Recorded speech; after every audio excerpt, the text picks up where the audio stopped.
സങ്കീർത്തനങ്ങൾ 97. യഹോവ വാഴുന്നു, ഭൂമി ഘോഷിച്ചാനന്ദിക്കട്ടെ, ബഹുദ്വീപുകളും സന്തോഷിക്കട്ടെ. മേഘവും അന്ധകാരവും അവൻ്റെ ചുറ്റും ഇരിക്കുന്നു, നീതിയും ന്യായവും അവൻ്റെ സിംഹാസനത്തിൻ്റെ അടിസ്ഥാനമാകുന്നു.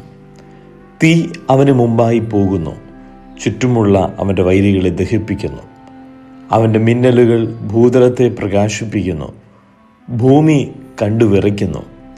യഹോവയുടെ സന്നിധിയിൽ സർവ്വഭൂമിയുടെയും കർത്താവിൻ്റെ സന്നിധിയിൽ പർവ്വതങ്ങൾ മെഴുകുപോലെ ഉരുകുന്നു. ആകാശം അവരുടെ നീതിയെ പ്രസിദ്ധമാക്കുന്നു, സകല ജാതികളും അവരുടെ മഹത്വത്തെ കാണുന്നു. വിഗ്രഹങ്ങളെ സേവിക്കുകയും ബിംബങ്ങളിൽ പ്രശംസിക്കുകയും ചെയ്യുന്നവരൊക്കെയും ലജ്ജിച്ചു പോകും. സകല ദേവന്മാരുമായുള്ളവരെ അവനെ നമസ്കരിപ്പിൻ. സിയോൻ കേട്ട് സന്തോഷിക്കുന്നു, യഹോവേ നിന്റെ ന്യായവിധികൾ ഹേതുവായി യഹൂദാപുത്രിമാർ ഘോഷിച്ചാനന്ദിക്കുന്നു. യഹോവേ നീ സർവ്വഭൂമിക്കും മീതെ അത്യുന്നതൻ, സകല ദേവന്മാർക്കും മീതെ ഉയർന്നവൻ തന്നെ. യഹോവയെ സ്നേഹിക്കുന്നവരെ ദോഷത്തെ വെറുപ്പിൻ, അവൻ തൻ്റെ ഭക്തന്മാരുടെ പ്രാണങ്ങളെ കാക്കുന്നു, ദുഷ്ടന്മാരുടെ കയ്യിൽ നിന്ന് അവരെ വിടുവിക്കുന്നു.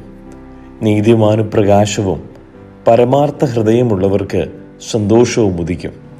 നീതിമാന്മാരെ യഹോവയിൽ സന്തോഷിപ്പിൻ, അവൻ്റെ വിശുദ്ധ നാമത്തിന് സ്തോത്രം ചെയ്യുവിൻ.